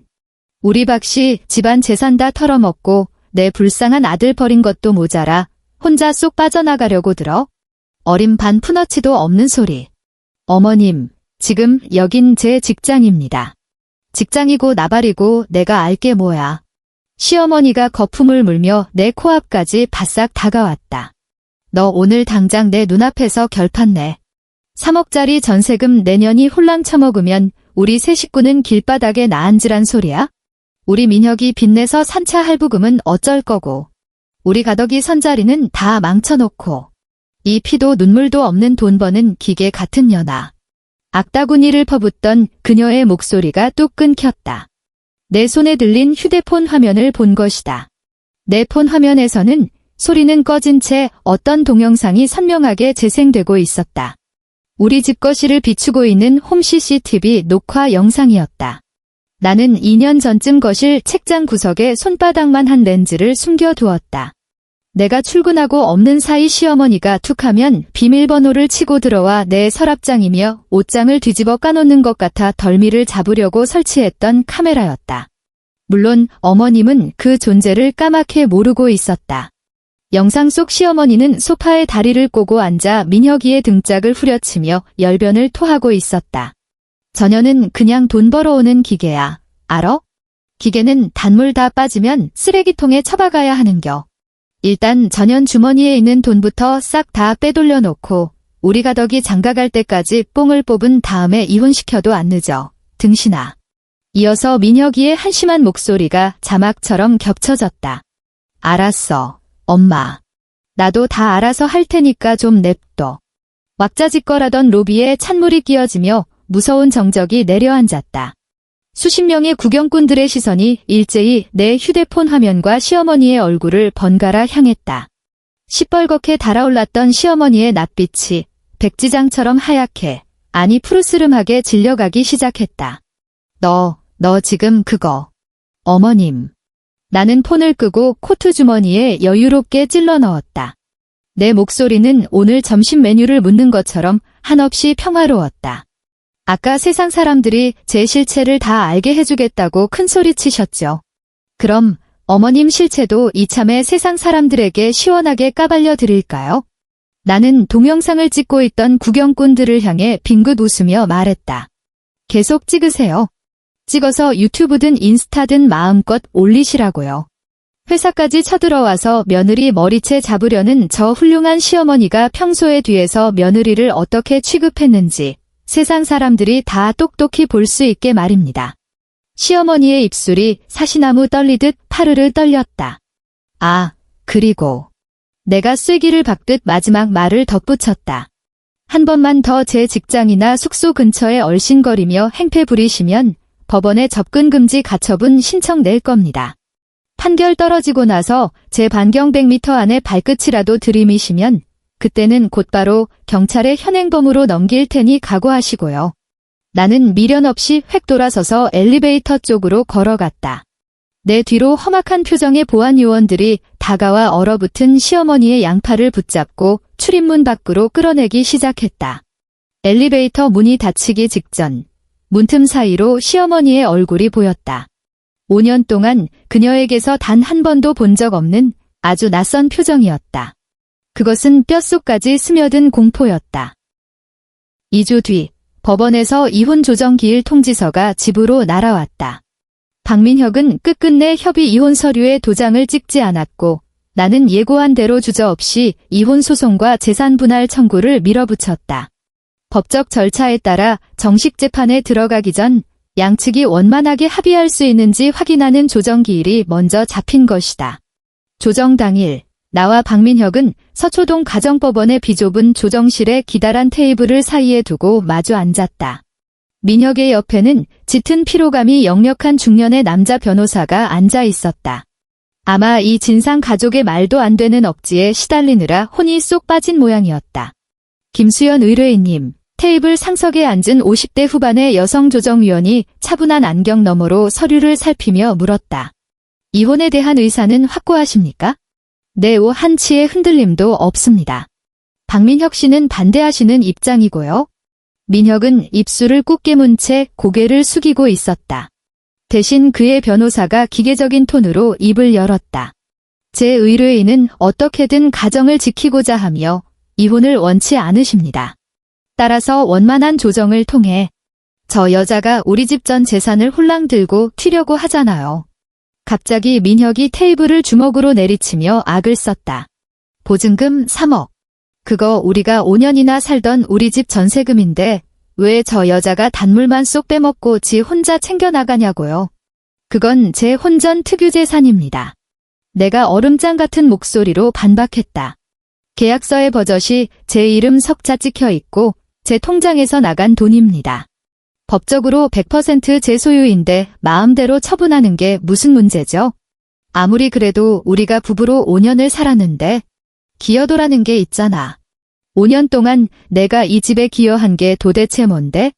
민혁의 말문이 턱 막혔다. 전세 보증금 내 통장에서 나갔어.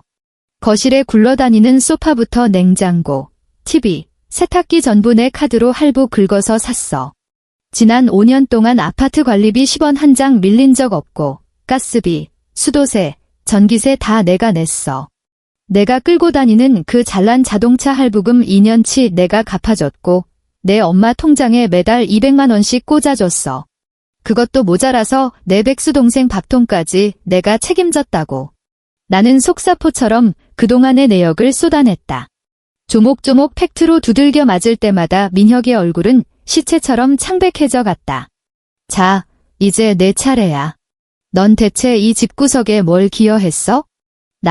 나는 한 집안의 가장이고 남편으로서. 남편이라는 게 무슨 직업입니까?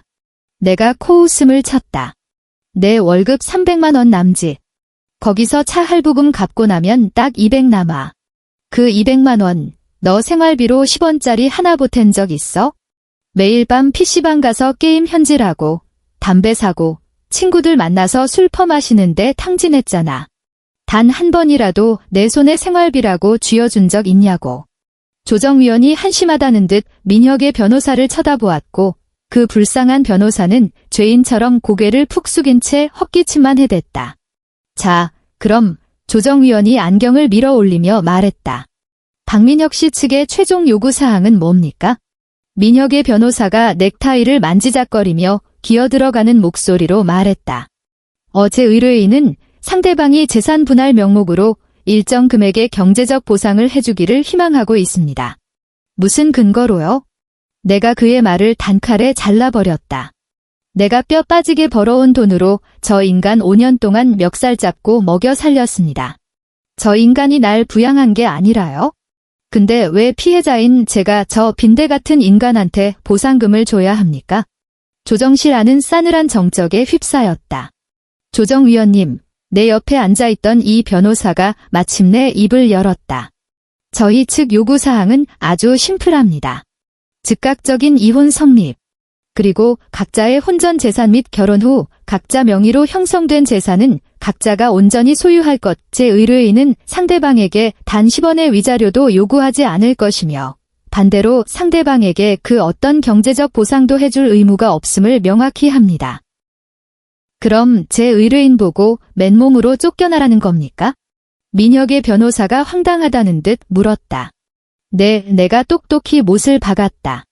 박민혁은 빈손으로 팬티 한 장만 입고 쫓겨나는 거고 나는 원래 내 것이었던 돈만 챙겨서 나간다는 뜻입니다. 민혁의 얼굴이 악귀처럼 일그러졌다. 너 이 독한 년. 만약 오늘 이 자리에서 조정이 결렬된다면 내가 그의 눈을 똑바로 응시하며 경고했다. 나는 법원에 정식으로 시어머니 계좌 추적 신청할 거야. 지난 5년 동안 그 여자가 내 통장에서 뜯어간 돈이 보수적으로 잡아도 1억 원이 넘어. 그 돈 전액 반환 청구 소송 들어갈 거니까? 민혁의 변호사가 헉하고 숨을 들이켰다. 낯빛이 사색이 되어 자기 의뢰인을 노려보았다.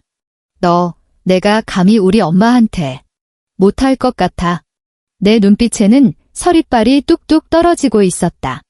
너네 집구석에 그 1억을 뱉어낼 돈이 한 푼도 없다는 거 내가 제일 잘 알아. 상관없어. 법원에 강제 집행 신청해서 너네 재산 싹 다 가압류 걸어버리면 그만이니까. 당장 내가 타고 다니는 그 차부터 빨간 딱지 붙어서 경매로 넘어갈걸? 대문짝만 한 빨간 딱지 붙은 차 끌고 다니는 기분이 어떨지 궁금하지 않아? 민혁은 입술만 달싹일 뿐 아무런 소리도 내지 못했다. 테이블 아래로 무릎을 꽉 쥔 그의 두 손이 사시나무 떨듯 파들파들 떨리고 있었다. 오늘 깔끔하게 협의 이혼서에 도장 찍어. 내가 마지막 카드를 던졌다. 그럼 1억 원 반환 청구 소송은 취하해 줄 테니까. 이게 내가 너희 쓰레기 같은 가족에게 베푸는 마지막 자비이자 적선이야. 조정위원이 양측의 기류를 살피더니 차분하게 물었다. 박민혁 씨, 시간 내서 더 생각해 보시겠습니까? 민혁의 고개가 힘없이 툭 떨어졌다. 아니요. 자신의 발끝만 내려다보며 웅얼거리는 그 목소리는 바람 빠진 풍선처럼 형편없이 찌그러져 있었다. 할게요. 도장 찍겠습니다. 정확히 한 달 뒤, 우리는 법적으로 완벽한 남남이 되었다. 이혼 신고서를 제출하기 위해 관할구청에 갔을 때 민혁은 단 한 번도 나와 눈을 마주치지 못했다. 그는 턱이 가슴에 닿을 정도로 고개를 푹 숙인 채 창구 직원이 내미는 각종 서류에 기계적으로 사인하고 지장을 찍어댔다. 마치 태엽이 다 풀려 영혼까지 빠져나간 망가진 인형 같았다. 시어머니는 코빼기도 보이지 않았다. 건너 들은 소문에 의하면 화병이 나서 혈압이 300까지 치솟는 바람에 일주일 내내 병원에 들어누워 링거를 꽂고 있다고 했다. 시동생 놈도 당연히 나타나지 않았다. 강남에 아파트 2채 있다던 그 기막힌 선자리도 결국 파토가 났단다. 여자 쪽 집안에서 사람을 풀어박시 집안에 썩어 빠진 경제 상황을 뒷조사했고 빚더미에 앉은 꼬락서니를 보자마자 기겁을 하고 연락을 끊었다고 했다. 모든 행정 처리가 끝나고 구청 정문을 걸어 나올 때였다. 등 뒤에서 민혁이 불쑥 내 이름을 불렀다. 수연아. 나는 걸음을 멈췄지만 뒤를 돌아보지는 않았다. 나 정말 미안했다. 물기 젖은 쉰 목소리가 미세하게 떨리고 있었다. 나는 대답하지 않았다. 미안했다라. 내 청춘을 갈아 넣은 5년의 결혼 생활이 결국 이 알량하고 구차한 세 글자로 퉁쳐지는구나.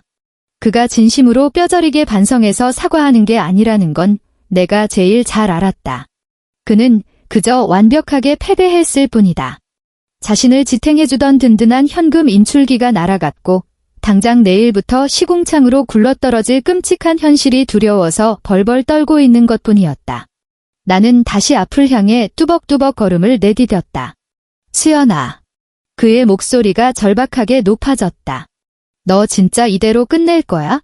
우리 진짜 돌이킬 수 없는 거야? 돌이켜서 뭘 어쩌게? 나는 마침내 고개를 돌려 그 인간을 똑바로 쳐다보았다. 구청 입구 계단 위에 선 그의 실루엣이 역광을 받아 시커멓게 일그러져 보였다. 표정은 제대로 보이지 않았지만 두 어깨가 패배자처럼 축 처진 채 부들부들 떨리고 있는 건 똑똑히 보였다. 박민혁. 내가 무거운 입술을 뗐다. 내가 지난 5년 동안 제일 피눈물 나게 비참했던 순간이 언제였는지 알아? 그는 숨을 죽인 채 아무 말도 하지 못했다. 허리 끊어지게 전 부치던 명절도 아니고 내 엄마한테 쌍욕 먹어가며 감정 쓰레기통 취급받던 것도 아니야. 너네 집 등골 브레이커 노릇하며 뼈 빠지게 돈 벌어다 바친 것도 아니라고. 나는 폐부 깊숙이 찬 공기를 들이마셨다. 내가 억울하고 숨막혀서 미쳐버릴 것 같을 때마다 너를 쳐다보면서 단 한마디라도 제발 단 한마디라도 좋으니까 남편인 내가 내 편에 서서 방패막이가 되어주길 애원하던 그 숱한 순간들에 넌 단 한 번도 입을 여러 날 지켜주지 않았다는 거, 그 비겁한 침묵이 날 제일 비참하게 만들었어. 그의 입술이 경련하듯 파르르 떨렸지만 끝내 아무런 변명도 흘러나오지 않았다. 잘 살아라, 박민혁. 나는 획 돌아서서 잿빛 구름을 뚫고 내리쬐는 서울의 차가운 겨울 햇살 속으로 당당하게 걸어 들어갔다. 등 뒤에서는 끝내 나를 붙잡으러 뛰어오는 발소리가 들리지 않았다. 이삿날 아침, 나는 대형 포장이사 업체를 불렀다. 이혼 도장을 찍고 나서 처음이자 마지막으로 그 끔찍했던 아파트에 발을 들이는 날이었다. 집주인과 약속한 3개월의 유예 기간이 끝났고 전세 계약은 완벽하게 종료되었다. 이제 내가 피땀 흘려 장만한 내 물건들을 싹 다 긁어모아 떠날 시간이었다. 이삿짐 센터 직원들이 육중한 발소리를 내며 현관을 들이닥쳤을 때 민혁과 시동생 노문 거실 소파에 화석처럼 굳은 채 앉아 있었다. 시어머니는 없었다. 꼴도 보기 싫다며 진작에 시골 고향집으로 짐을 싸서 도망쳐 버렸다고 했다. 나는 5년간 내 청춘이 갉아먹힌 그 집구석을 싸늘하게 둘러보았다. 거실 벽을 차지한 TV는 혼수 볼 때 내가 백화점에서 그근 400만 원짜리 65인치 삼성 OLED TV였다. 주방을 지키고 있는 냉장고는 돼지 한 마리가 통째로 들어갈 만큼 거대한 LG 양문형 냉장고로 역시 내 돈이었다. 베란다의 세탁기, 건조기, 거실 구석의 공기청정기, 다이슨 청소기, 심지어 화장실 변기에 설치된 비데까지 전부 내 통장에서 피같이 빠져나간 돈으로 산 것들이었다. 저것들 하나도 빠짐없이 싹 다 실어주세요. 내가 작업 반장에게 지시했다. 뭐? 소파에 앉아있던 민혁이 용수철처럼 튀어올랐다. 너 TV까지 다 뜯어가려고? 내 돈 주고 산 내 거니까? 그래도 거실에 TV는 냅둬야 우리가. 살 때 받은 영수증 박스에 고스란히 다 모아놨어. 꼬우면 경찰 부르든가? 그는 꿀 먹은 벙어리처럼 입을 뻐끔거리며 그 자리에 얼어붙었다. 이후 장장 2시간 동안 나는 건장한 인부들이 집안의 모든 가전제품을 무자비하게 해체해서 트럭으로 실어 나르는 광경을 팔짱을 낀 채 여유롭게 감상했다. TV가 뜯겨나가고 냉장고가 비워지고 세탁기, 건조기, 청소기, 압력밥솥, 전자레인지, 캡슐 커피 머신, 믹서기까지 내 돈으로 산 물건들이 하나씩 집을 빠져나갈 때마다 민혁의 낯빛은 백지장처럼 투명해져 갔다. 마지막으로 인부 한 명이 몽키 스패너를 들고 화장실로 뚜벅뚜벅 걸어 들어갔다. 사모님, 변기에 붙은 비데도 뜯어갈까요? 내 나사 하나 남기지 말고 싹 다 떼어오세요. 그 순간 민혁의 입에서 짐승이 앓는 듯한 처절한 신음소리가 터져나왔다. 인부가 쾅쾅 소리를 내며 비데를 박박 뜯어내어 현관 밖으로 들고 나갈 때 결국 민혁의 정신줄이 툭 끊어져 버렸다. 수연아. 그가 미친 듯이 달려와 내 발밑에 무릎을 꿇고 엎드렸다. 바닥에 이마를 찌으며 울부짖었다. 여보 내가 진짜 죽을 죄를 지었어. 동생 차 문제 2번 다시 입에 안 올릴게. 우리한테 제발 이러지 마. 내가 다 잘못했어. 제발 목숨만 살려줘. 나는 바닥에 벌레처럼 납작 엎드린 그 남자를 무표정하게 내려다보았다. 이 한심한 사내 새끼. 내 전남편. 38이나 처먹고 텅 빈 거실 한가운데서 무릎을 꿇고 질금질금 짜는 꼴이라니. 그의 등 뒤로는 앙상하게 뼈대만 남은 TV 장식장, 색이 바랜 벽지, 그리고 비데가 뜯겨나가 휑해진 변기통만이 을씨년스럽게 입을 벌리고 있었다. 그 난리 통 속에서도 시동생 놈은 소파 구석에 거북이처럼 목을 푹 빼고 찌그러진 채 쥐새끼처럼 숨죽이고 있었다. 일어나. 내가 차갑게 내뱉었다. 여보. 난 이제 내 여보 아니야? 당장 일어나. 그가 천천히 고개를 들었다. 눈가에는 콧물과 눈물이 범벅되어 엉망진창이었다. 하지만 나는 그 끈적한 눈물의 의미를 정확히 꿰뚫어 보았다. 그것은 후회나 미안함 따위의 고결한 감정이 아니었다. 숙주를 잃어버린 기생충의 발악. 당장 내일 아침 당장 굶어 죽을지도 모른다는 밑바닥의 공포였다. 박민혁. 내가 허리를 숙여 그의 눈높이에 시선을 맞췄다. 너, 내 엄마가 왜 그동안 허구한 날 널 패거나 내 동생을 쥐잡듯 잡지 않고 나만 타깃으로 삼아 악다구니를 퍼부었는지 알아? 그가 멍청한 눈으로 나를 올려다보았다. 자기 눈에도 너희 두 형제놈들은 구제불능의 잉여 인간들이었거든. 쥐어짜봐야 먼지밖에 안 나오는 쓸모없는 것들한테 화를 내봐야 본인만 피곤하니까. 이 집구석에서 유일하게 돈을 물어오는 쓸만한 기계는 나 하나뿐이었어. 그러니까 어떻게든 나를 세뇌하고 협박하고 짓밟아서 자기 발밑에 두고 뼈 한마디까지 쪽쪽 빨아먹으려고 발악을 했던 거지. 나는 허리를 꼿꼿이 폈다. 근데 내 엄마가 계산을 단단히 틀렸어. 너희들도 마찬가지고. 난 너희들 뒤치다꺼리나 해주는 하녀도 아니고 버튼만 누르면 돈을 토해내는 ATM 기계도 아니야. 나는 김수연이야. 내 두 발로 당당하게 서서 내 힘으로 벌어먹고 사는 오롯이 나만의 인생을 살 권리가 있는 한 명의 사람이라고. 나는 구둣발로 거실 바닥을 탁소리 나게 굴렀다. 이게 바로 너희들이 툭하면 입에 달고 살던 그 대단하신 집안 체면의 민낯이야. TV도 냉장고도 흔한 전자레인지조차 남지 않아 동굴처럼 휑한 텅 빈 거실을 한 바퀴 빙 둘러보았다. 이 처참한 꼴통 집구석에서 굶어 죽든 얼어 죽든 평생 아주 훌륭하게 체면 지키며 살아봐. 나는 미련 없이 몸을 돌려 차가운 철제 현관문을 쾅 닫고 밖으로 빠져나왔다. 1년 뒤. 서울의 봄은 눈부시게 아름다웠다.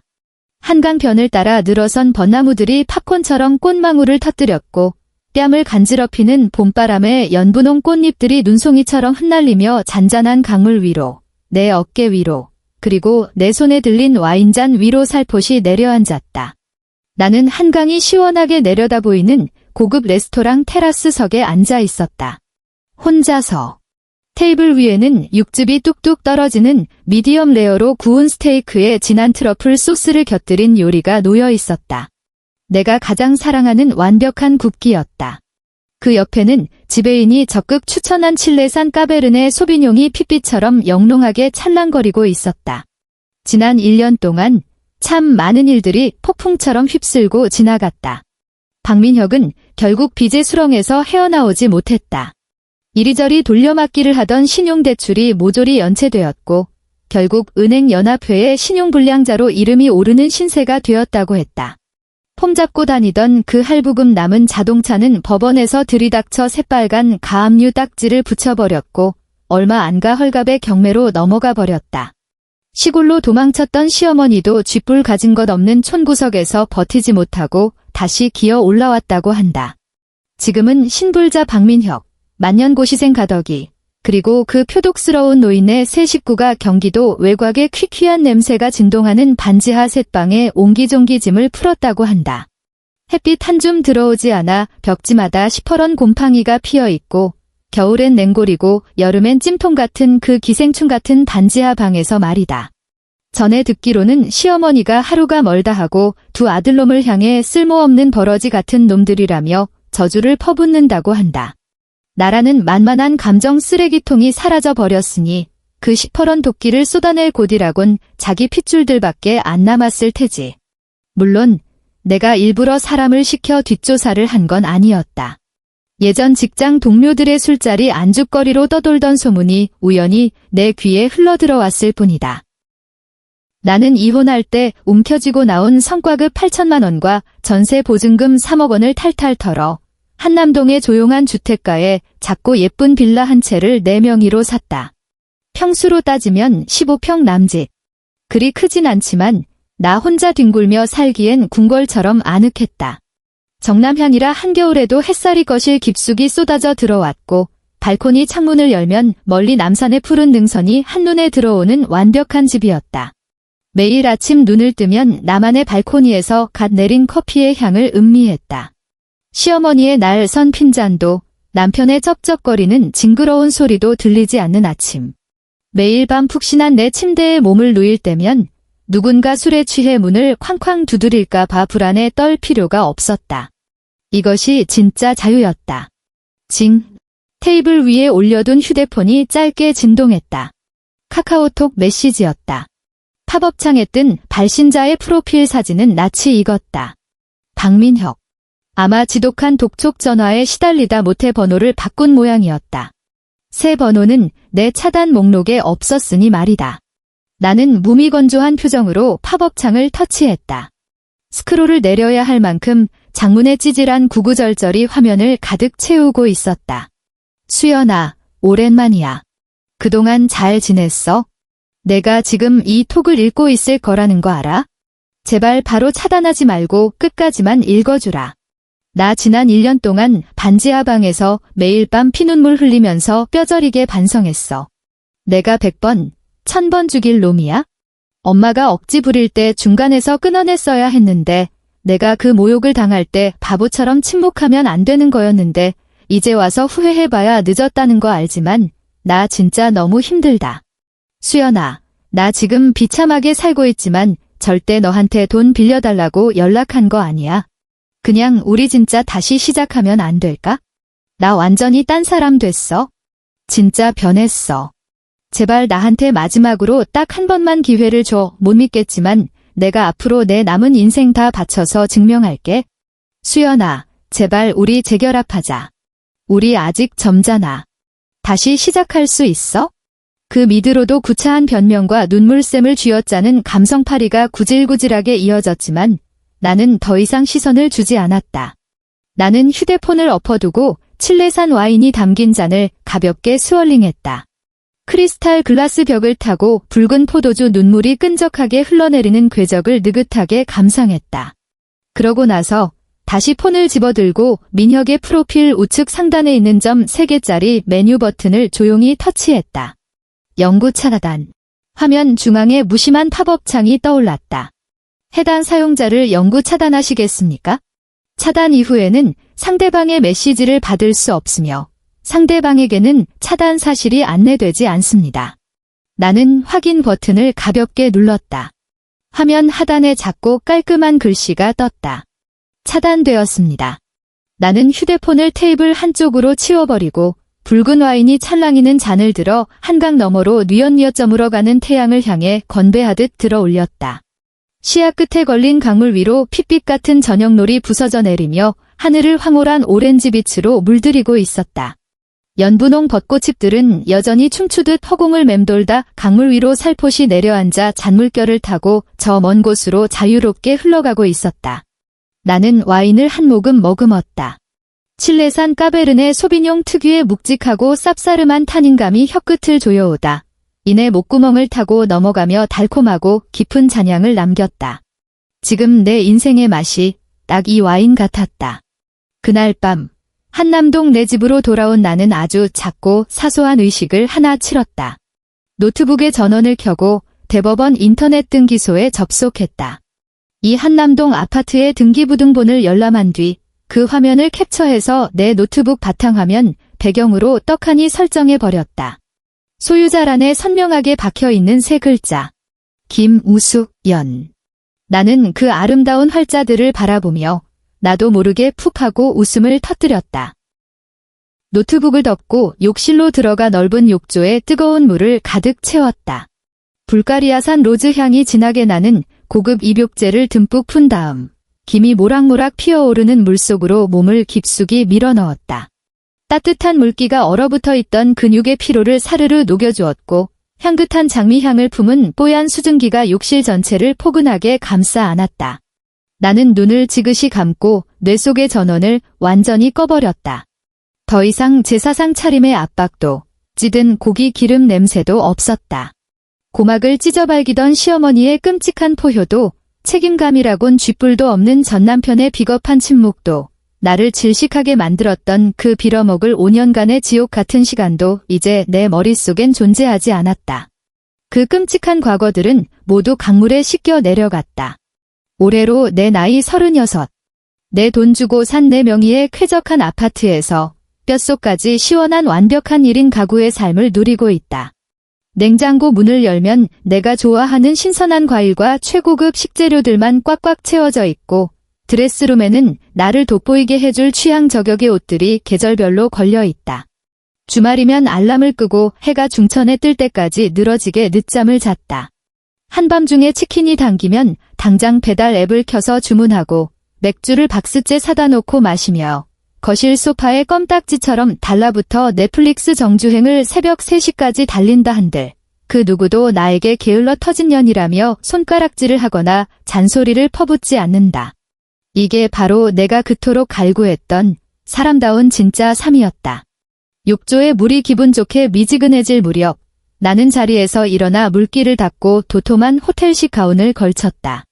그리고 거실을 가로질러 발코니 창문을 활짝 열어젖혔다. 서울의 야경이 내 발밑에서 보석처럼 반짝이고 있었다. 저 멀리 남산타워가 영롱한 조명을 뿜어내고 있었고 굽이치는 도로를 따라 꼬리를 문 자동차의 불빛들이 거대한 별의 강물처럼 도시의 혈관을 타고 흐르고 있었다. 나는 발코니 난간에 기대어 아직 덜 마른 머리카락을 흩날리는 밤바람을 온몸으로 맞았다. 마침내 좁고 답답한 새장 문을 부수고 나와 창공으로 비상하는 한 마리의 새가 된 것만 같았다. 5년. 나는 장장 5년이라는 피 같은 시간을 그 시궁창 같은 새장 속에 갇혀 지내면서도 그것이 인생의 전부고 정답인 줄 알며 미련하게 버텼다. 그날 시어머니의 주둥이에서 그럼 이혼해라는 폭탄 선언이 떨어지기 전까지는 말이다. 그 노인네는 그 단어가 나를 공포로 올가매고 통제할 수 있는 전가의 보도이자 내가 무릎을 꿇고 눈물 콧물 쏟게 만들 절대적인 무기라고 착각했을 것이다. 하지만 그녀는 꿈에도 몰랐겠지? 그 한마디가 나를 깨우는 완벽한 마법의 주문이자 해독제였다는 것을. 나는 고개를 들어 끝없이 펼쳐진 서울의 밤하늘을 올려다보며 폐부 깊숙이 시원한 밤 공기를 들이마셨다.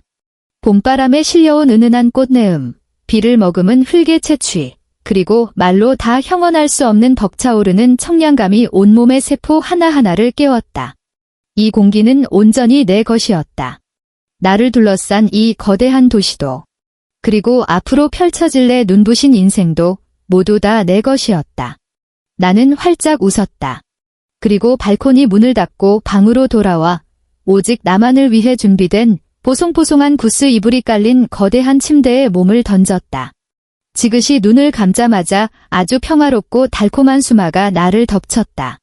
그날 밤 나는 꿈조차 꾸지 않을 만큼 깊고 완벽한 잠에 빠져들었다. 끝. 시청해주셔서 감사합니다. 저희 채널의 좋아요와 구독 잊지 마시고요. 다음 영상에서 뵙겠습니다.